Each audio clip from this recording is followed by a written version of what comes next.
You're sitting across from someone, maybe a coworker, maybe an old friend, maybe even family, and on the surface, everything seems fine. The conversation is pleasant enough. They're not yelling. They're not being overtly rude. But 15 minutes in, you notice something strange happening inside your body. Your shoulders are tense. There's a subtle heaviness settling into your chest. You find yourself monitoring your words more carefully than usual, calculating each response before it leaves your mouth. And when the conversation finally ends, you feel it. That inexplicable exhaustion. Like you just ran a marathon while sitting perfectly still. And here's what you might not realize. Your nervous system has been working overtime this entire time, detecting patterns and signals that your conscious mind hasn't fully registered yet. It's reading micro-expressions, tonal shifts, energy signatures, things happening beneath the surface of normal conversation. Your body is responding to something real, something measurable, even if you can't quite name it. So here's the question we're going to answer today. What is actually happening in these interactions that leaves you feeling drained? Why do some people energize you while others seem to pull energy right out of your body? And more importantly, what is your nervous system trying to tell you that your conscious mind hasn't caught up to yet? Welcome to the Humans We Are, where we explore the hidden architecture of human behavior. Over the next 30 to 40 minutes, we're going to dive deep into the psychology and neuroscience of energy dynamics between people. This isn't surface-level advice about setting boundaries or avoiding toxic people. We're going beneath the obvious to understand the actual mechanisms at play. First, we'll uncover what your nervous system is actually detecting in these draining interactions, the biological signals you're picking up without realizing it. Then, we'll examine the specific patterns of behavior that create this energy drain, why they work the way they do, and what research tells us about these dynamics. Finally, we'll explore how this plays out across different types of relationships and what it reveals about human connection itself. The foundation for what we're exploring today comes from multiple fields. Polyvagal theory, developed by Dr. Stephen Porges, shows us how our nervous system constantly scans for safety and threat in social interactions, a process called neuroception. Research in emotional contagion reveals how we unconsciously mirror and absorb the emotional states of people around us. And studies in energy psychology demonstrate that what we call being drained isn't just metaphorical, it has real physiological markers. This explains why you can leave a conversation feeling physically exhausted even though you barely moved. And this pattern goes even deeper than most people realize. If you're finding value in this exploration, subscribe to the Humans We Are. We release these deep dives weekly, and there's a community here of people who think like you. Hit that like button if this is already connecting some dots, because what we're about to uncover will change how you understand every single interaction you have. Let's start with what most people already suspect.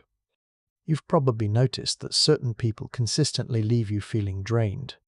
And you've probably also noticed that it's not always the people you'd expect.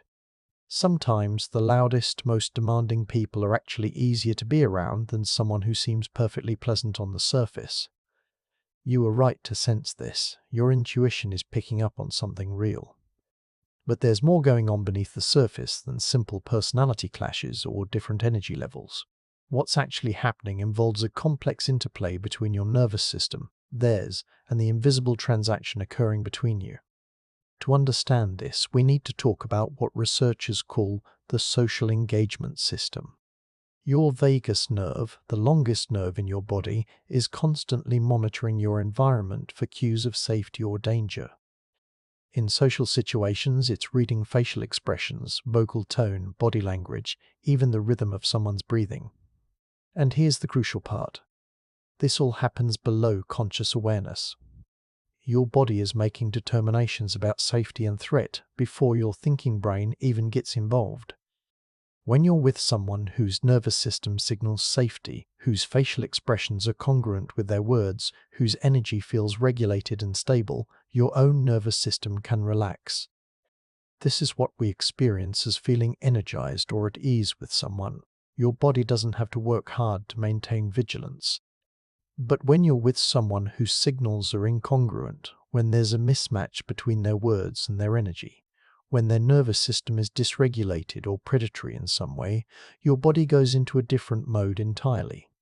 Remember the question we started with about what your nervous system is detecting that leaves you drained. Here's the first piece of the puzzle.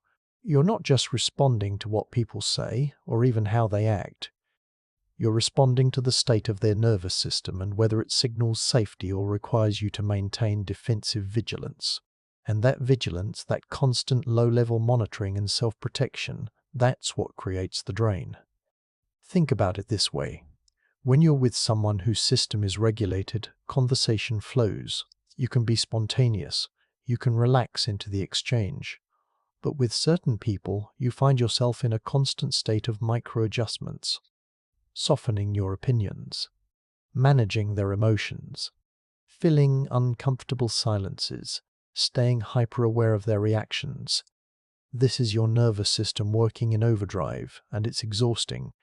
But let's go deeper, because there are specific patterns of behavior that amplify this drain, and understanding them reveals something fascinating about human psychology. The first pattern researchers have identified is what's called covert narcissistic behavior. Unlike overt narcissists who demand attention obviously, covert narcissists create drain through subtler mechanisms. They position themselves as victims. They communicate through guilt and obligation. They make you responsible for their emotional state without ever explicitly asking. When you interact with this pattern, your nervous system detects the manipulation even when your conscious mind is still trying to be compassionate. You feel the invisible hooks, the unspoken demands, the way the conversation always somehow circles back to their needs while appearing to be reciprocal. And your body responds with stress hormones, with tension, with that characteristic feeling of being trapped in an interaction you can't quite escape. The second pattern involves what psychologists call emotional vampirism, though that term is more metaphorical than scientific. What's actually happening is a one-directional flow of emotional energy. These are people who download their problems, their anxieties, their dramas onto you, but who have no capacity or interest in receiving what you might need. The interaction becomes a dumping ground rather than an exchange.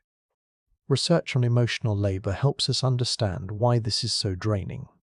When you're holding space for someone's emotions, you're doing real neurological work. Your mirror neurons are firing. Your empathy circuits are engaged. You're processing not just your own emotional state, but theirs as well. When this is reciprocal, when there's a back and forth exchange, it can actually be energizing.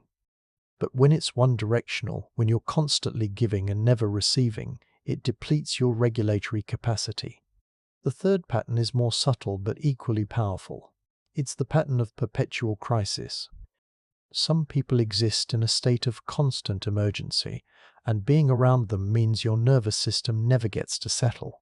There's always a problem, always a drama, always something that needs immediate attention and emotional investment.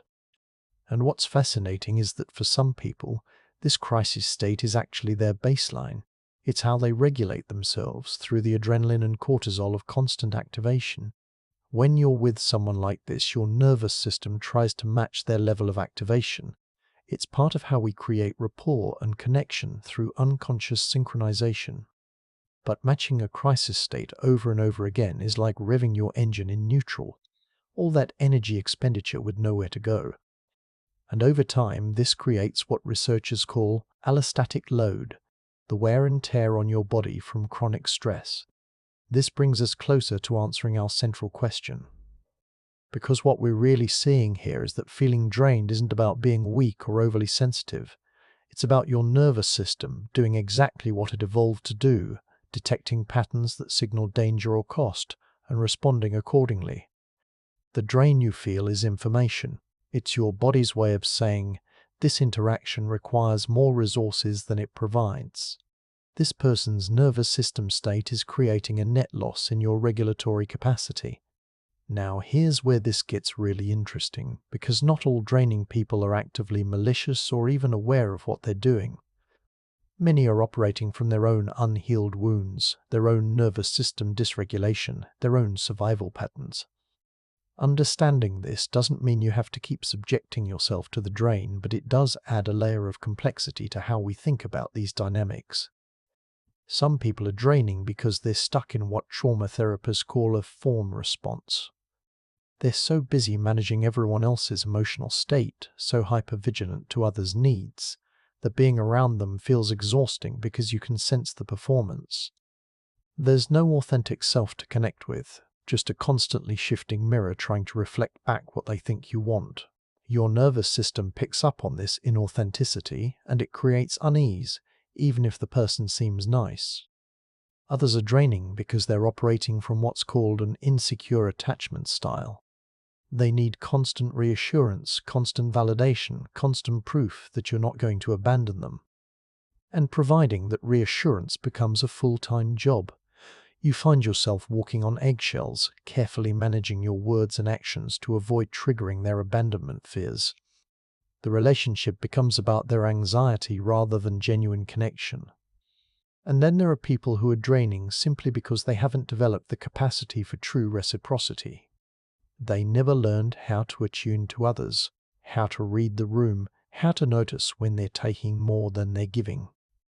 These are often people who grew up in environments where their needs were either completely ignored or completely catered to, and they never developed the middle ground of healthy interdependence. This is the kind of understanding that changes how you see interactions. If you want more of these insights, share this video with someone who's trying to understand human behavior at a deeper level, and drop a comment below. Tell me which part of this resonates most with your experience. I read every single one. Now, here's where this gets really interesting, because once you understand the mechanisms, you start to notice something fascinating. The same person can be draining in one context and not in another. A friend who exhausts you one-on-one might be perfectly fine in a group setting. A colleague who depletes you in the office might be energizing in a casual social environment. This tells us something important. It's not just about the person themselves, it's about the dynamic created in that specific relational context. Think about times when you felt drained by someone, but then you set a boundary or changed the nature of your interaction, and suddenly it shifted. Maybe you stopped trying to fix their problems and just listened. Maybe you limited your time together to specific activities rather than open-ended hangouts. Maybe you stopped expecting them to meet needs they're not capable of meeting, and the drain lessened or disappeared entirely. This reveals something crucial about energy dynamics. They're co-created. Yes, some people have patterns that are inherently more draining than others, but the specific way those patterns affect you depends partly on how you engage with them. If you're constantly trying to rescue someone, you'll be drained. If you're trying to get emotional validation from someone incapable of providing it, you'll be drained. If you're attempting to have deep, authentic connection with someone who only does surface level, you'll be drained. The question then becomes, what are you bringing to these interactions that amplifies the drain? This isn't about self-blame. It's about recognizing your own patterns. Many people who consistently feel drained by others are actually highly empathic, highly attuned individuals who haven't learned to regulate their own empathy. They feel everything, absorb everything, take on everything, and they mistake this for being a good person, when really it's a lack of energetic boundaries. Research on empaths, and yes, there is actual research on this, shows that highly empathic people often have more active mirror neuron systems. They literally feel what others feel more intensely. But without proper boundaries, without the ability to distinguish between their emotions and someone else's, this becomes a liability rather than a gift. You end up carrying everyone's emotional weather and wondering why you're exhausted all the time. There's also the pattern of the helper, the fixer, the person who derives their sense of worth from being needed. If this is you, and be honest with yourself here, then draining people will find you like moths to a flame. Because you're sending out a signal that says, I will take care of your emotional needs, I will put your well-being above my own. And people operating from need rather than wholeness will absolutely take you up on that offer. The paradox is that these helpers often complain about being drained, but they're also unconsciously invested in being needed. The drain confirms their identity as the strong one, the capable one, the one who can handle everyone's problems. Letting go of draining relationships would mean letting go of this identity, and that can feel more threatening than the exhaustion itself. So back to our original question. What is your nervous system detecting in these interactions that your conscious mind hasn't caught up to yet? And why do some people leave you energized while others leave you empty? Here's what we now understand. Your nervous system is detecting incongruence, dysregulation, one-directional energy flow, chronic activation states, inauthenticity, and relational patterns that require you to abandon yourself to maintain the connection. These are real, measurable things, not imagination. Some people leave you energized because their nervous system signals safety, because the exchange is reciprocal, because they have the capacity to attune to you as much as you attune to them. Because being with them doesn't require you to perform or protect or manage. The energy flows both ways. You can be yourself, and that is what true connection feels like. Others leave you drained because the opposite is true. The exchange is one-directional. Their nervous system is dysregulated in ways that activate yours. Being with them requires constant self-monitoring, constant emotional labor, constant management of their state at the expense of your own. And your body is telling you this through that feeling of depletion. But here's the deepest truth, and this is what most people miss. The drain itself isn't the problem. The drain is information. It's your system communicating what it needs you to know. The problem is when you ignore that information, when you override your body's wisdom because you think you should be more patient, more understanding, more giving. When you gaslight yourself into believing that your exhaustion isn't real or isn't valid. Because here's what happens when you consistently ignore these signals. Your nervous system stops trusting you to protect it. It has to amp up the warnings. The subtle drain becomes chronic fatigue. The mild anxiety becomes panic attacks. The little voice saying this doesn't feel good becomes depression, burnout, physical illness. Your body will find a way to make you listen, one way or another. This pattern shows up everywhere once you start looking for it. In work environments where you're drained not by the work itself, but by the emotional dynamics with colleagues or bosses. In friendships that started out nourishing but became one-sided over time. In family relationships where you're still playing roles from childhood that no longer serve you. In romantic partnerships where you're constantly giving and rarely receiving. And it shows up in subtle ways too. The friend who always needs just one more favor. The family member who guilts you for not calling enough, but never initiates contact themselves. The colleague who takes credit for your ideas while positioning themselves as the victim when confronted. The partner who says they want your honesty but punishes you emotionally whenever you're authentic. These are all variations on the same theme, interactions that cost more than they provide. What's fascinating is that different people are drained by different patterns. What exhausts you might energize someone else, and vice versa. This isn't because one of you is wrong, it's because you have different nervous system sensitivities, different attachment wounds, different capacity for certain types of emotional labor. An introvert might be drained by someone an extrovert finds energizing. Someone with anxious attachment might be drained by avoidant behavior that someone secure barely notices. This is why generic advice about cutting toxic people out of your life often misses the mark. It's not always about the other person being toxic. Sometimes it's about incompatibility of nervous systems. Sometimes it's about what you're bringing to the dynamic. Sometimes it's about context and circumstances. And sometimes, yes, it is about someone having patterns that are genuinely harmful and draining to be around. The skill, then, is learning to read your own energy accurately. To notice when you're drained and get curious about why, rather than immediately blaming yourself or the other person. To ask, what is this interaction costing me? What am I getting in return? Is this cost sustainable? Is it worth it for what I value about this relationship? And am I trying to get something from this person they're not capable of giving? These questions require honesty that most people avoid, because sometimes the answer is uncomfortable. Sometimes you realize you've been trying to get parental approval from a friend who can't provide it. Sometimes you see that you're staying in a draining dynamic because leaving would mean admitting you were wrong about someone. Sometimes you recognize that you're the one creating the drain by expecting people to be different than they are. So the next time you feel that draining sensation with someone, you'll understand. It's not weakness, it's not imagination, it's your nervous system doing exactly what it evolved to do, detecting patterns and communicating what it needs you to know.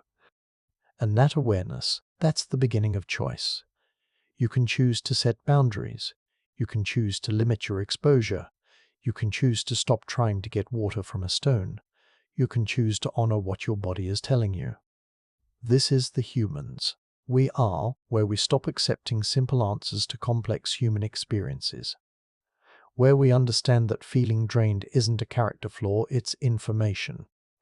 Where we learn to trust our nervous system's wisdom and stop overriding it with stories about what we should be able to handle. I'll see you in the next exploration.